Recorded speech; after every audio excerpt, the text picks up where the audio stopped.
मुंबईत आज पावसामुळे ऑरेंज अलर्ट जारी। हवामान खात्याने पुढील काही तासात मुसळधार पावसाचा अंदाज वर्तवला आहे, तर उपनगरात अनेक भागात सकाळपासून पाऊस सुरूच आहे। आता पनवेलमध्ये बेकायदेशीर लाऊडस्पीकरवर बंदी घालण्यात येणार। भाजप बेकायदेशीर लाऊडस्पीकरवर कारवाई करण्याची मागणी केली आहे। पोलिसांनी 8 दिवसात कारवाईचे आश्वासन दिले आहे। जोगेश्वरीतील कावड यात्रेत अंडी फेकण्यात आली, भाविक संतापले आहेत। भाविकांनी प्रशासनाकडे दोषींवर कारवाई करण्याची मागणी केली आहे। ॲप आधारित कॅब चालकांनी 23 जुलै रोजी मुंबई, पुणे आणि नागपूरमध्ये चक्का जाम करण्याची धमकी दिली। जर सरकारने आज त्यांच्या मागण्यांकडे दुर्लक्ष केले तर ते उद्या रस्ते रोखतील असे सांगितले आहे। बॉम्बस्फोट प्रकरणात निर्दोष सुटलेल्या 12 जणांची सुटका पुन्हा हिरावून घेतली जाऊ शकते। महाराष्ट्र सरकारने आरोपींना निर्दोष सोडण्याच्या उच्च न्यायालयाच्या निर्णयाला सर्वोच्च न्यायालयात आव्हान दिले। 24 जुलै रोजी सुनवाई पुन्हा होणार। डोंबिवलीतील 65 अनधिकृत इमारतीनंतर आता गणेशनगर आणि भगवान काटेनगर मधील 200हून अधिक घरे धोक्यात। बेकायदेशीर बांधकामांची नोटीस मिळाल्यानंतर घर मालकांमध्ये प्रचंड संताप। लोकांनी सरकारकडून पुनर्वसन आणि न्यायाची मागणी केली आहे। आगामी दहीहंडीसाठी बीएमसी सज्ज। दहीहंडी उत्सवादरम्यान सुरक्षितता सुनिश्चित करण्यासाठी 1916 हेल्पलाईन सुरू। 1000हून अधिक स्वयंसेवक तैनात केले जातील। देशातील सर्वात मोठ्या बँकेने अनिल अंबानींना फसवणूक करणारा म्हटले होते। बीएमसी या बँकेकडून घेतलेले कर्ज न फेडण्याबद्दल अंबानींवर कठोर कारवाई करण्यात आली होती। आता सीबीआयने या प्रकरणात चौकशीची प्रक्रिया सुरू केली आहे।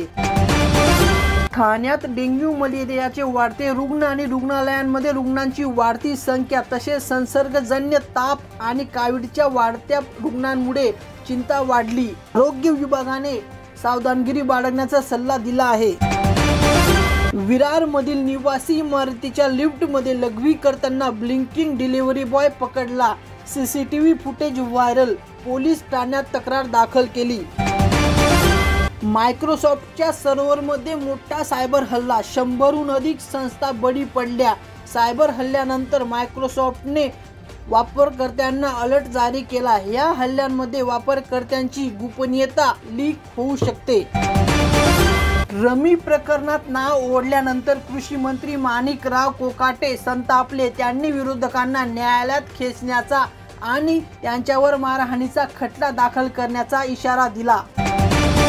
शिवसेना आणि भाजप मुंबई महानगरपालिकेच्या निवडणुका एकत्र लढणार। दिल्लीत रणनीती ठरणार आहे। जागा वाटपांची चर्चा अजून सुरू आहे। युतीमुळे ठाकरे गटांना मोठे नुकसान होऊ शकते। पुण्यातील एका पंचतारांकित हॉटेलमध्ये एका महिलेवर बलात्कार झाला। हनी ट्रॅप प्रकरणामुळे चर्चेत असलेले भाजप नेते प्रफुल्ल लोढा यांच्यावर गुन्हा दाखल करण्यात आला। एका महिलेने नेत्यावर नोकरीचा आमिष दाखवून बलात्कार केल्याचा आरोप केला आहे। वसईच्या कळंब समुद्र किनाऱ्यावर एक संशयास्पद कंटेनर आढळला। पोलिसांनी घटनास्थळी पोहोचून तपास सुरू केला। हा कंटेनर कुठून तरंगत आला याबद्दल कोणतीही माहिती नाही। महाराष्ट्रातील सातारा येथील एका नाकारलेल्या प्रियकाने अल्पवयीन मुलीच्या मानेवर धारदार शस्त्र ठेवून धमकी दिली। परिसरातील लोकांनी तरुणाला बेदम मारहाण केली। घटनेचा व्हिडिओ सोशल मीडियावर व्हायरल झाला आहे। जालना बुलढाणा जिल्ह्यात मुसळधार पाऊस। अनेक भागात पुराची परिस्थिती। लोकांच्या घरात पाणी शिरले आहे। सामान्य जनजीवन विस्कळीत। मुंबई विमानतळावर कस्टमने 7 किलो अंमली पदार्थ आणि कोल्ड्रिंक सिरपच्या 90 बाटल्या जप्त केल्या। या प्रकरणात 4 जण अटक। मुंबईत सोन्या चांदीच्या किमतीत बदल। 10 ग्रॅम सोन्याचा भाव 92,850 रुपयावर पोहोचला, तर चांदीचा भाव 1,18,000 रुपये पोहोचला। पंतप्रधान नरेंद्र मोदी आणि नेत्यांनी महाराष्ट्राचे मुख्यमंत्री देवेंद्र फडणवीस आणि उपमुख्यमंत्री अजित पवार यांना वाढदिवसाच्या शुभेच्छा दिल्या।